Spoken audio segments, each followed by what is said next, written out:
Inovasi Rusia adalah sesuatu yang aneh. Negara itu sebenarnya tidak menciptakan apapun, hanya melihat hasil karya orang lain dan berkata, mari kita lakukan hal serupa, tapi dengan hasil lebih buruk. Seperti yang diduga, drone maritim Ukraina kini jadi target penemu Rusia.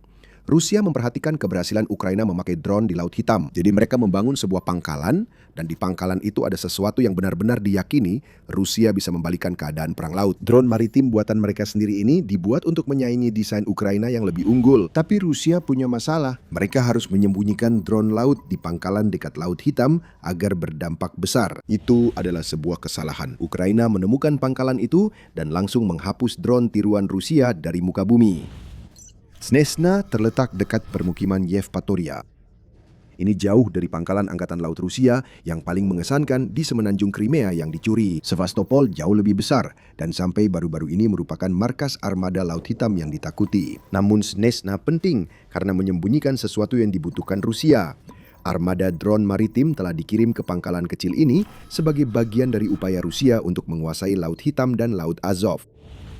Rusia ingin meniru strategi Ukraina, mengetahui bahwa armada Laut Hitam telah menjadi hampir tidak berguna karena kapal perang yang menjadi bagian dari armada tersebut menjadi target besar bagi drone maritim Ukraina. Rusia ingin melawan api dengan api. Drone laut dilawan dengan drone laut. Rusia memang selalu berusaha mengejar dan menyontek strategi Ukraina, tetapi Rusia berpikir bahwa jika mereka bisa melindungi Snezhna, mereka dapat membangun pangkalan berisi drone maritim untuk merebut kembali kendali. Ukraina punya pendapat sendiri soal itu. Pada 30 Juli, pasukan sistem tak berawak Ukraina atau SBS mengumumkan telah melancarkan serangan dahsyat terhadap pangkalan Rusia. Menyatakan keberhasilan itu di Telegram, seperti yang sering ia lakukan, Komandan SBS yang penuh semangat, Robert Brovdi, mengungkapkan bahwa para operator dari batalion Kirosh bertanggung jawab atas serangan tersebut. Kirosh memiliki reputasi sebagai salah satu batalion paling rahasia di Ukraina. Kirosh beroperasi dengan protokol keamanan ketat. Anggotanya dilarang minum alkohol dan tak boleh memberitahu siapapun lokasi atau tugas mereka. Tes poligraf pun rutin dilakukan untuk menguji anggota Kirosh dan memastikan mereka mematuhi kerahasiaan ketat yang dipercayakan kepada mereka. Kerahasiaan itu membuahkan hasil. Kita hanya tahu tindakan Kirosh setelah serangan kelompok itu terjadi, tidak pernah sebelumnya. Setiap rencana disimpan rapat-rapat dan hanya api serta kehancuran yang ditinggalkan Kirosh yang mengungkapkan apa yang telah dilakukan batalion itu. Begitulah yang terjadi di Snezhna. Kirosh menyerang, pelabuhan drone maritim utama Crimea terbakar. Sebagian besar operasi ini masih rahasia. Kita belum tahu pasti drone Rusia mana yang jatuh, meski akan segera berspekulasi. Namun yang kita miliki, selain konfirmasi dari Brovdi, adalah beberapa rekaman. 3 menit video menunjukkan Ukraina mengerahkan drone udara untuk menghancurkan infrastruktur Rusia di pangkalan Snezhna, keahlian utama mereka. Berkali-kali kita melihat pemandangan dari drone Ukraina saat mereka meluncur menuju pangkalan dan kemudian ke target lain di seluruh Crimea dan wilayah pendudukan.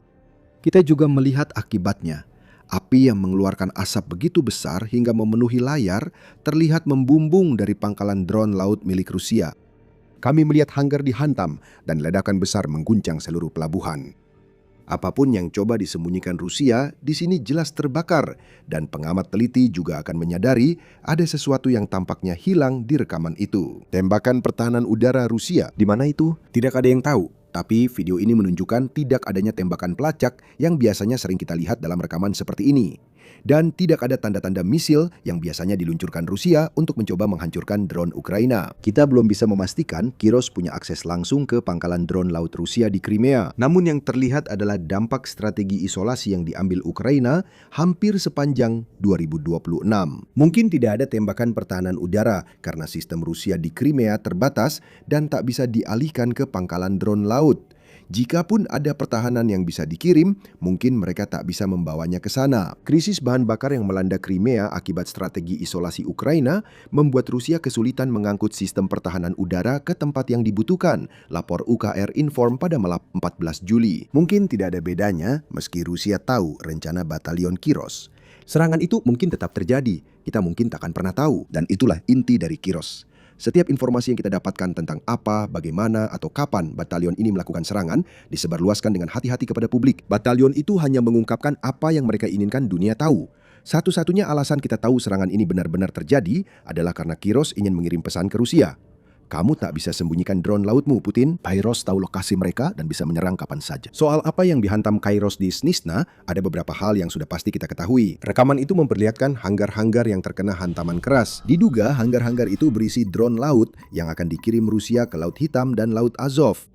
Soal jenis drone di sana, kita hanya bisa berspekulasi dari pengetahuan kita tentang program tiruan Rusia dan drone maritim buatannya.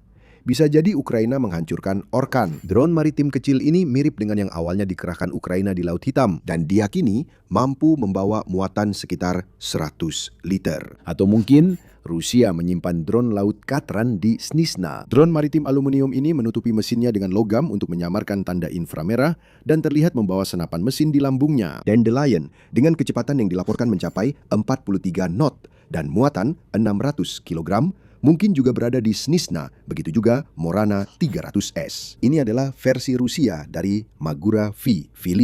Ukraina, meski bisa dipersenjatai torpedo, Ukraina akan senang jika menghancurkan drone laut ini di Snizhna. Siapa tahu, mungkin semuanya berhasil dihancurkan. Kita hanya akan tahu jika Ukraina melaporkan hasil serangannya di pangkalan drone laut Rusia di Crimea setelah pengungkapan awal. Rusia kini merasakannya. Peristiwa di Snizhna menjadi pukulan besar bagi Putin dan ambisinya menegaskan kembali dominasinya di Laut Hitam yang sudah lama lepas dari kendalinya. Para peniru baru saja dieliminasi. Sebelum kami jelaskan mengapa ini penting dan mengapa Rusia sangat berusaha mengejar Ukraina soal drone laut, pengingat bahwa Anda menonton acara militer. Jika Anda menyukai apa yang Anda lihat dari saluran kami, ingatlah untuk menekan tombol subscribe dan aktifkan notifikasi untuk melihat lebih banyak video penuh wawasan seperti ini. Sekarang Anda mungkin bertanya-tanya, mengapa Rusia repot-repot membangun drone laut sejak awal? Namun Rusia punya armada Laut Hitam.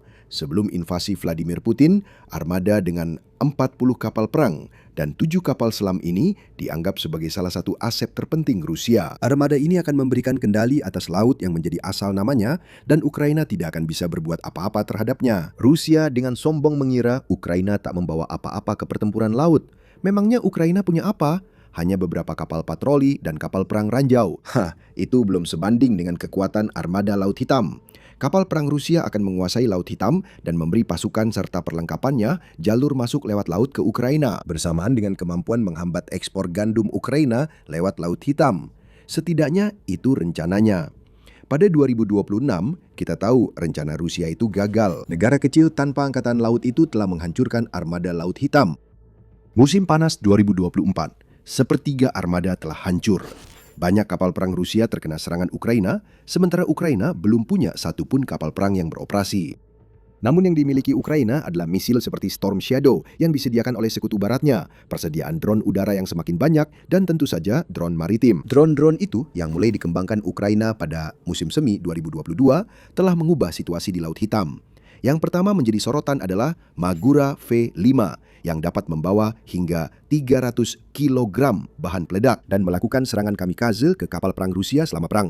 Inovasi-inovasi lain pun bermunculan setelahnya. Sea Baby sekarang memiliki jangkauan yang sangat luas hingga 1.500 km dan dapat membawa muatan seberat 2.000 kg.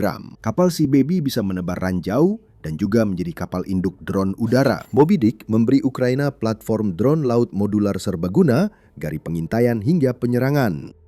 Ukraina tidak membutuhkan angkatan laut tradisional. Mereka bisa mengalahkan kapal-kapal Rusia yang besar dan lamban dengan drone kecil dan cepat yang sangat sulit dideteksi dan mematikan ketika sudah berada dalam jangkauan. Drone laut Ukraina telah mengalahkan armada Laut Hitam. Armada tersebut terpaksa mundur dari pangkalan utamanya dan kapal perang Rusia kini sangat jarang terlihat di perairan Laut Hitam atau Laut Azov. Seluruh perhitungan angkatan laut Rusia telah berubah dan semua itu terjadi karena Ukraina menguasai pendekatan asimetris dengan drone laut sebagai intinya. Ukraina juga tidak berhenti hanya pada armada Laut Hitam.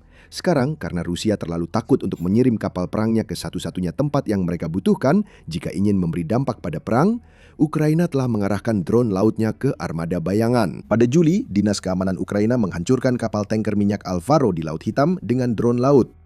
Drone-drone ini juga jadi kunci serangan besar terhadap armada bayangan Rusia di Laut Hitam dan Laut Azov. Pada akhir Juli, lebih dari 200 kapal ini telah dilumpuhkan dalam kampanye selama 3 minggu. Tidak semua kapal terkena serangan drone laut, tapi cukup banyak yang terkena. Sekali lagi membuktikan kepada Rusia bahwa peperangan laut, setidaknya di Ukraina, kalau bukan untuk sisa abad ini, telah berubah. Bukan lagi ukuran kapal atau armada yang penting sekarang. drone laut telah mengubah segalanya dan Rusia mengetahuinya. Itu membawa kita ke Snizhna.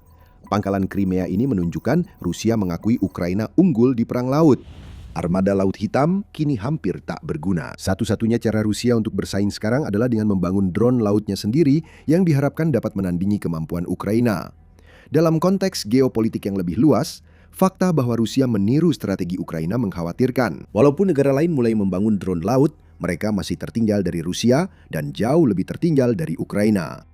Denmark telah mengirim drone layar untuk menjaga Laut Baltik, sementara Amerika Serikat mulai menggunakan drone laut Corsair dalam perang melawan Iran. Namun upaya Rusia mengejar Ukraina membuat mereka lebih unggul dari sebagian besar negara barat dalam teknologi ini. Seperti yang diperingatkan Center for Maritime Strategy dalam laporan bulan Maret, Moskow sekarang mengerahkan semakin beragam platform permukaan dan laut dalam untuk pengintaian, kegiatan di dasar laut, serta operasi militer. Meski platform ini bisa digunakan global, operasi utamanya tetap di Kutub Utara, Atlantik Utara, dan Laut Baltik. Semua itu baik untuk masa depan Rusia, jika mereka masih punya masa depan setelah berhadapan dengan Ukraina. Tapi itu kurang penting sekarang. Ada alasan mengapa sebagian besar drone laut Rusia beroperasi jauh dari Laut Hitam, dan kita baru saja melihat alasannya pada 30 Juli. Jika Rusia ingin memiliki peluang untuk menyeimbangkan kekuatan di bidang drone laut, mereka harus terlebih dahulu mampu mengerahkan drone-drone tersebut secara andal ke perairan sekitar Crimea dan Ukraina. Mereka tidak bisa melakukan itu. Api yang membubung dari Snizhna adalah buktinya. Begitu Ukraina mengidentifikasi pangkalan drone laut Rusia, mereka akan segera merespons dengan mengirimkan drone mereka sendiri untuk menghancurkan pangkalan tersebut. Para inovator Rusia diduga mencoba meniru strategi Ukraina agar Moskow memiliki drone laut. Tapi mereka terus-menerus dipermalukan setiap kali mencoba mengintip apa yang sedang dilakukan Ukraina. Kejadian memalukan ini ternyata lebih besar dari yang tampak. Serangan di Snizhna hanyalah sorotan dari bulan Juli, di mana SBS menghantam 50.109 target dan menjadi tajuk utama dari sehari penuh serangan yang menjangkau jauh melampaui Crimea dan pangkalan drone laut Rusia. Pada malam yang sama, drone-drone SBS juga menggempur kubah pelindung radar yang tembus gelombang radar di stasiun radar Ipetri di Yalta, yang juga berada di Crimea. Kiros juga bertanggung jawab atas serangan itu, lapor Euromaidan Press. Ukraina juga berhasil menghancurkan sistem pertahanan udara Buk M3 di Oblast Donetsk saat sedang diangkut dengan trailer dek rendah. Bersamaan dengan serangan ke Bandara Donetsk yang diduduki, tempat Rusia menyimpan dan meluncurkan drone Shahed. Di Ivanivka, Oblast Zaporizhia, Brigade Nemesis SBS berhasil menghancurkan stasiun radar P-18. Brigade yang sama juga menghantam kompleks Sopka 2 di Fedorovka dan sistem Nebo SVU di Ruski Kolodets. Yang keduanya sekarang berada di Oblast Rostov, Rusia. Jadi itu adalah malam yang produktif bagi SBS. Selain drone laut, Ukraina juga menghancurkan lebih banyak radar dan sistem pertahanan udara yang merupakan bagian dari jaringan pertahanan udara Rusia yang terus menyusut. Kamu tahu apa artinya itu untuk masa depan? Lebih banyak koridor udara yang aman telah tercipta dan serangan terhadap target bernilai tinggi lainnya hampir pasti akan datang dari Ukraina. SBS semakin kuat. Itu kabar buruk bagi Rusia jika mereka ingin mengirim lebih banyak drone laut tiruan ke Crimea. Melihat semua ini, kita dapat menyimpulkan hal yang tak terbantahkan. Ukraina sedang memenangkan perang laut melawan Rusia di Laut Hitam dan perbedaannya sangat jauh. Rusia hanya bisa menyalahkan diri sendiri atas situasi ini, seperti yang terjadi sejak Putin melancarkan invasinya. Rusia tampaknya mengutamakan ukuran dan kekuatan daripada strategi. Ukraina terus membuktikan Rusia keliru.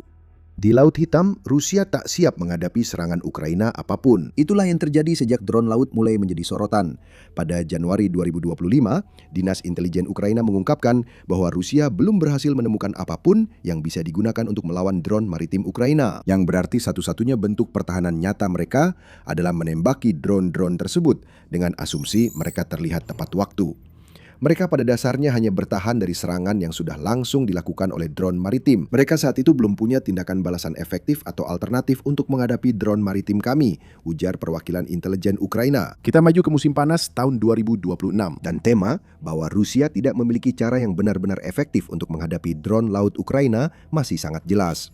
Andriy Ryazhenko yang pernah menjabat sebagai wakil kepala staf Angkatan Laut Ukraina antara tahun 2004 dan 2020. Rusia baru sadar armada Laut Hitam sangat rentan setelah terlambat. Seperti biasa, Rusia yakin kekuatan semata akan menang. Yang tak mereka perhitungkan adalah seluruh armadanya pada dasarnya terjebak di Laut Hitam. Yang kita lihat adalah momen Rorschach Ukraina. Ukraina bukan yang terjebak di Laut Hitam bersama Rusia. Justru Rusia yang terjebak bersama Ukraina dan pendekatan asimetris jeniusnya. Strategi tersebut mengandalkan pengerahan kekuatan besar yang mampu melumpuhkan lawan dan mencapai tujuannya.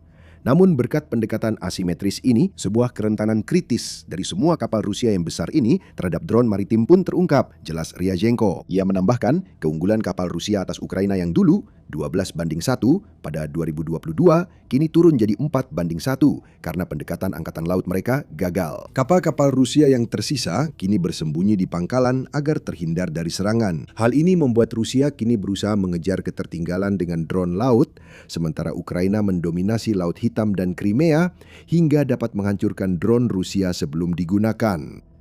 Sebagai penutup yang lucu, ada petunjuk bahwa Rusia, meski kembali mencuri dari Ukraina, belum benar-benar paham mengapa drone laut sangat efektif. Dalam laporan tanggal 27 Juli, The Insider mengungkapkan bahwa Rusia sedang mengerjakan drone laut raksasa yang memiliki displacement 500 ton, yang pada dasarnya membuat ukurannya sama dengan kapal rudal Rusia. Panglima Angkatan Laut Rusia, Alexander Mosayev, sudah muncul di TV Rusia untuk membanggakan proyek tersebut. Dia tidak memberikan rincian apapun, seperti berapa biaya drone tersebut, siapa yang membangunnya, kapan akan diluncurkan, atau bagaimana Rusia berniat mengendalikannya. Ini benar-benar nyata, teman-teman. Percayalah pada Mosayev, kapal ini akan jadi yang pertama dari jenisnya, kata komandan Rusia itu. Ada alasan mengapa Ukraina belum mencoba hal serupa. Sebuah drone laut seukuran kapal perang adalah target besar yang bisa dan akan ditenggelamkan oleh drone yang jauh lebih kecil jika mencoba memasuki Laut Hitam. Rusia mengklaim sedang membangun versi tanpa awak dari kapal yang sebelumnya gagal melawan Ukraina. Sekali lagi, ini adalah Rusia yang mengulangi kesalahan yang sama yang telah mereka lakukan berulang kali di Ukraina. Lebih besar selalu dianggap lebih baik di Rusia. Drone laut raksasa memang tampak mengesankan saat dipresentasikan ke Putin, meski secara taktis tak relevan untuk perang Rusia saat ini. Yang lucu, drone ini pun belum tentu benar-benar ada. Adalah satu-satunya inovasi Rusia nyata di drone laut yang pernah kita lihat. Dan itu sama sekali tidak berguna dalam perang Ukraina, sehingga seolah-olah tidak pernah ada. Kerja bagus Angkatan Laut Rusia. Saat Mosayev masih membahas drone laut yang kemungkinan baru selesai beberapa tahun lagi, Rusia hanya bisa melihat pangkalan yang berisi drone yang mungkin benar-benar berguna terbakar. Kirosh kembali beraksi. Keunggulan besar drone maritim Ukraina di Laut Hitam tetap bertahan. Ukraina bisa mengisolasi Crimea berkat keunggulannya. Situasi Rusia di semenanjung yang dianeksasi secara ilegal itu sangat buruk. Kemenangan geopolitik terbesar Putin justru menjadi beban berat yang menyeretnya ke perairan dalam dan akan menenggelamkannya. Rusia berada di ambang kehilangan Crimea. Anda bisa mengetahui bagaimana dan mengapa dengan menonton video kami. Dan jika Anda menikmati video ini, kami masih punya banyak lagi yang menanti dan masih banyak lagi yang akan datang. Berlanggananlah ke acara militer hari ini agar Anda tidak ketinggalan liputan kami tentang perang Ukraina. Dan seperti biasa, terima kasih telah menonton.